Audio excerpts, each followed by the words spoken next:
Olá, meus amores, tudo bem com vocês? Espero que sim. Hoje eu quero falar com você que está cansado de lutar as mesmas batalhas. Você que tem desafios, que tem inimigos que você precisa vencer, mas você não tem conseguido e aí já se passaram meses, se passaram anos e talvez você esteja caminhando para frustração e para desistência. Hoje eu quero te falar sobre uma esperança para que você finalmente consiga vencer aquilo que tem te vencido. Antes de entrar no assunto, quero pedir que se você gostar do vídeo, não esqueça o seu like, o seu comentário com dúvidas, com sugestões e até mesmo de compartilhar com alguém que esteja precisando ouvir essa mensagem, porque o seu engajamento me ajuda muito. Sem mais delongas, vamos para o nosso assunto de hoje. Quando nós falamos em lutas, em batalhas, em adversidades, é impossível não associar o termo inimigos.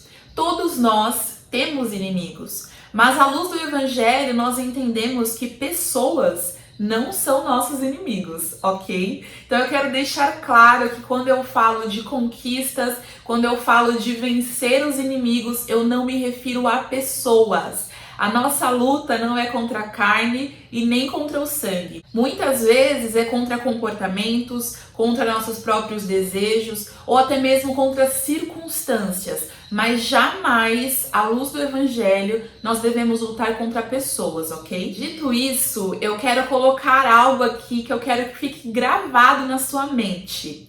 O nosso maior problema com relação a lutas, com relação a desafios, é excluir a Deus. Muitas vezes nós colocamos Deus em caixinhas. Então, quando a questão é espiritual, a gente vai lá e procura Deus. Agora, quando é coisa do mundo que a gente considera natural, a gente tira Deus da equação. Primeiro, que muitas vezes o que nós achamos que é só natural também tem um fundo espiritual. Se a gente for considerar o reino de Deus, ele se manifesta em nós. Então, no reino de Deus, nós temos um papel e, consequentemente, as coisas do meio natural podem cooperar para esse papel ou podem atrapalhar. Dessa forma, aquilo que parece natural pode ter um fundo espiritual também. E o que acontece quando nós excluímos Deus das nossas situações, das nossas circunstâncias, é que perdemos nosso maior aliado.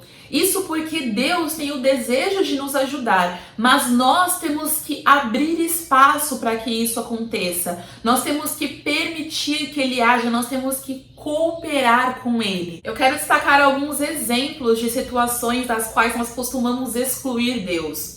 Do trabalho, a vida profissional, dos nossos comportamentos, dos nossos hábitos, dos nossos relacionamentos. Então a gente acha que Deus não tem nada a dizer sobre nossos relacionamentos, sobre nossos comportamentos, hábitos, que Deus não se importaria com a nossa vida profissional ou com a nossa vida acadêmica para aqueles que ainda estão estudando. E isso não poderia estar mais longe da verdade. Para exemplificar como Deus se importa com coisas que nós consideraríamos triviais ou fora do escopo de atuação dele, como a vida profissional, eu quero destacar para vocês a história de Jacó, que aparece lá em Gênesis 31. Ali a gente toma conhecimento de como Deus interviu ajudando Jacó com relação ao seu salário. Naquela época, o salário de Jacó era em cabras e em bodes, que faziam parte do rebanho de seu sogro, que ele cuidava. E o seu sogro acabou trocando o salário dele várias vezes. E Deus percebeu que ele estava sendo injustiçado e o ajudou. Dessa forma, nós vemos Deus atuando numa coisa que muitos poderiam dizer: ai, por que eu vou falar do meu emprego com Deus? Ai, imagina, Deus tem coisa melhor para se preocupar. Cara, não. Deus se importa sim. E Ele está disposto a nos ajudar até mesmo nas pequenas coisas, porque nós somos seus filhos. A partir do momento que nós temos Cristo, que nós recebemos a Cristo como Senhor e Salvador, nós temos o direito de sermos chamados filhos de Deus. Então Deus se importa com nossa situação, mesmo que nós consideremos uma coisa pequena. E vale aqui dizer que muitas vezes é uma coisa que parece pequena, mas não é, como a preguiça, como o medo, como a ansiedade. Então, quando buscamos a Deus nessas situações, nós nos tornamos mais capacitados a vencer, porque acaba sendo na força dele, não na nossa. E ele nos reveste de força quando nós somos fracos, ele nos dá estratégias, ele nos mostra o caminho. Ele fala assim: olha filha, vem por aqui, não faz isso, não faz aquilo. Gente, eu tenho tantos testemunhos com Deus. Testemunho de Deus me ajudar a comer melhor, porque eu percebi que eu comia de uma forma que eu não precisava. E aí você vai ganhando peso, você vai se sentindo mal, você vai tendo mais propensão a ter problemas de saúde. Há uma parte do fruto do Espírito chamada domínio próprio, que nos ajuda demais. O fruto do Espírito, algo que o Espírito Santo gera em nós, na medida em que nós nos relacionamos com Deus, na medida em que nós convivemos com Deus. Só essa porção do fruto do Espírito já nos ajudaria a vencer inúmeras batalhas, porque muitas guerras que nós tramamos é contra nossos próprios desejos, contra vontades, contra comportamentos que nós sabemos que não são bons. E quando nós temos o domínio próprio, nós conseguimos nos refriar. Com domínio próprio, nós conseguimos refriar os nossos lábios, para não discutir com pessoas, para não ferir, para não agredir as pessoas verbalmente. Nós conseguimos refriar comportamentos para que não entremos em brigas que adiante vai nos prejudicar. Esse aqui é só um exemplo para explicar como Deus pode nos capacitar para que nós vençamos. Nesse sentido, eu quero ler para vocês o versículo 29 do Salmo 18, que diz assim: com o teu auxílio posso atacar uma tropa, com o meu Deus posso transpor muralhas. Esse versículo falou muito comigo há alguns dias, porque eu estava vivendo uma situação muito desgastante fisicamente, e eu falei: Deus, com a minha força eu não consigo, mas se o Senhor me ajudar, eu posso. Se o Senhor me der forças, eu consigo, e eu consegui. E ao final de cada dia eu pude testificar do auxílio de Deus. Do auxílio de Deus que me ajudou a vencer aquilo que parecia impossível. E eu quero terminar dizendo que o que Deus tem para nós são vitórias completas, não são meias vitórias.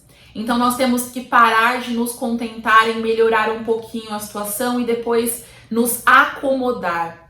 Lá no versículo 37 do mesmo Salmo, diz assim: persegui os meus inimigos e os alcancei, e não voltei enquanto não foram destruídos.